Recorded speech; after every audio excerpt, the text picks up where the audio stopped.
ಕ್ಯಾಬಿನೆಟ್ನಲ್ಲಿ 12 ಪ್ರಶ್ನೆಗಳನ್ನು ಕೇಳಿದ್ದೀವಿ. ಇದೆಲ್ಲನೂ ಗೊಂದಲ ನಿವಾರಿಸ್ಬಿಟ್ಟು SIR ಮಾಡಿ ಅಂತ. ಇದಕ್ಕೆ ಯಾರು ಹೊಣೆಗಾರರು?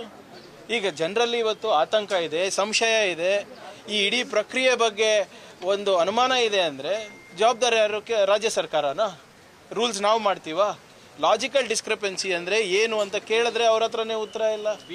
ರಾಜ್ಯ ಸರ್ಕಾರ ಹೇಳಿ ಈ ತರ ಮಾಡಿಸ್ತಿದೆ. BLO ಯಾರು ಅಂಡರ್ ಬರ್ತಾರೆ? ಅಧಿಕಾರಿಗಳು ನಮ್ಮವ್ರು ಇರ್ಬೋದು, ನಿರ್ದೇಶನ ಯಾರು ಕೊಡೋದು? ಎಲೆಕ್ಷನ್ ಕಮಿಷನ್ನೇ ಅಲ್ವಾ? ಈಗ ಯಾರು ಆಕ್ಷನ್ ತಗೋಬೇಕು?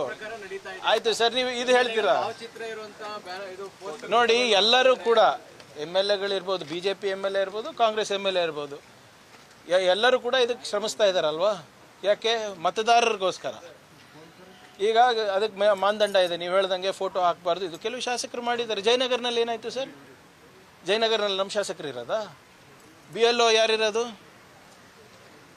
ರಾಜ್ಯ ಸರ್ಕಾರದ್ದು ಚಾಮರಾಜಪೇಟೆ, ಯಶವಂತಪುರದಲ್ಲೆಲ್ಲ ಎಲ್ಲ ಕಡೆ ಇರ್ತದೆ. ಈಗ ಆಲ್ SIR ಎಲ್ಲ ಪೊಲಿಟಿಕಲ್ ಪಾರ್ಟೀಸು ಮಾಡಬೇಕಲ್ವಾ? ಈಗ ನಾಳೆ ನೀವು ಎಲೆಕ್ಷನ್ ಗೆಲ್ಬೇಕಂದ್ರೆ ನೀವು ನಿಮ್ಮ ಮತದಾರರಿಗೆ ಹಾಕ್ಸ್ತೀರಾ. That is what is called a revision of ಇದು ವೋಟರ್ ಲಿಸ್ಟು. ಒಂದು ಸಮುದಾಯದ ಈಗ ನಮ್ಮ ಕಡೆ ಮೊನ್ನೆ ನನಗೆ ಮಾಹಿತಿ ಪ್ರಕಾರ ಬಂದಾಗ ಎಲ್ಲ ಒಂದು ನಮ್ಮ ಬ್ಯಾಕ್ವರ್ಡ್ ಸಮಾಜದವರು ಒಂದು ಅವ್ರದೇ ಸಮುದಾಯ ಭವನಗಳಲ್ಲಿ ಸೇರ್ಕೊಂಡು ಹಿಂಗೆ ಈ ಪ್ರಕ್ರಿಯೆ ಬಗ್ಗೆ ಜಾಗೃತಿ ಮೂಡಿಸ್ತಾ ಇದ್ರು. ಅವ್ರ ಹತ್ರ ಏನು ER ಫಾರ್ಮ್ಸು ಡೌನ್ಲೋಡ್ ಮಾಡ್ಕೊಂಡು ಅಲ್ಲೇ ಹಂಚ್ತಾ ಇದ್ರು. ಅದಕ್ಕೇನಂತೀರಾ? ಆತಂಕ ಯಾರಿಗಿರೋದು ಈಗ? ಅಲ್ಪಸಂಖ್ಯಾತರಿಗೆ, ದಲಿತರಿಗೆ, ಹಿಂದುಳಿದ ವರ್ಗದವರಿಗೆ, ಆರ್ಥಿಕವಾಗಿ ಹಿಂದುಳಿದ ಮೇಲ್ವರ್ಗದವರಿಗೆ. ಈಗ ಮಧ್ಯಪ್ರದೇಶನಲ್ಲಿರ್ಬೋದು, ನಿಮ್ಮ ಬಿಹಾರಲ್ಲಿರ್ಬೋದು ಮತ್ತು ಬೆಂಗಾಲ್ನಲ್ಲಿರ್ಬೋದು, ರಾಜ್ಯ ಸರ್ಕಾರ ಏನಂತ ಹೇಳಿದ್ದಾರೆ? ಯಾರು SIRನಲ್ಲಿ ಪಟ್ಟಿನಲ್ಲಿದ್ದಾರೆ ಅವ್ರಿಗೆ ಮಾತ್ರ ನಾವು ಆದ್ಯತೆಯನ್ನು ಕೊಡ್ತೀವಿ ರಾಜ್ಯ ಸರ್ಕಾರ ಯೋಜನೆ ಮತ್ತು ಕೇಂದ್ರ ಸರ್ಕಾರ ಯೋಜನೆಗಳಲ್ಲಿ. ಆತಂಕ ಹುಟ್ಟೋದಿಲ್ವಾ? ಇದನ್ನು ನಿವಾರಣೆ ಮಾಡಬೇಕಾಗಿರೋದು ಯಾರು? ಈಗ ನಾವು ಹೋಗಿ ಅಲ್ಲಿ ಚೀಫ್ ಎಲೆಕ್ಷನ್ ಕಮಿಷನರ್ ಹತ್ರ ಟೈಮ್ ಕೇಳಿದ್ರೆ ಟೈಮ್ ಕೊಡಲ್ಲ ಅಂದರೆ ನಾವೇನು ಮಾಡಬೇಕು ಸರ್? ಕುಮಾರಸ್ವಾಮಿ, ಶೋಭಾ ಕರಂದ್ಲಾಜೆ ಆರೋಪ ಮಾಡಿದ್ರೆ ಸೆಂಟ್ರಿಂದನೇ ಮಾನಿಟರ್ ಆಗಬೇಕು ಕರ್ನಾಟಕದಲ್ಲಿ. ಮಾಡಿ ಅಪ್ಪ, ನಿಮ್ಮ ಕೈಲೇ ಇದೆ ಅಲ್ಲ. ಈಗ ಶೋಭಾ ಕರಂದ್ಲಾಜೆ ಅವ್ರು ಯಾವ ಪಾರ್ಟಿ ಗುರು? ಯಾರು ಕೇಂದ್ರದಲ್ಲಿರೋದು? BJP. ಮಾಡಿಸಿ, ಯಾರು ಬೇಡ ಅಂದಿದ್ದಾರೆ? ಪಾರದರ್ಶಕವಾಗಿ ಮಾಡಿ ಅಂತ ಹೇಳ್ತಾ ಇರೋದಲ್ಲ ನಾವು ಕೂಡ.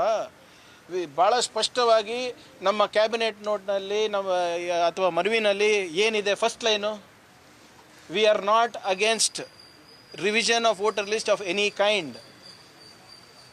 ಇದನ್ನು ಅವ್ರು ಮಾಡಲೇಬೇಕು. ಇದೇ ಅವ್ರ ಕೆಲಸ, ಎಲೆಕ್ಷನ್ ಕಮಿಷನ್ ಕೆಲಸ.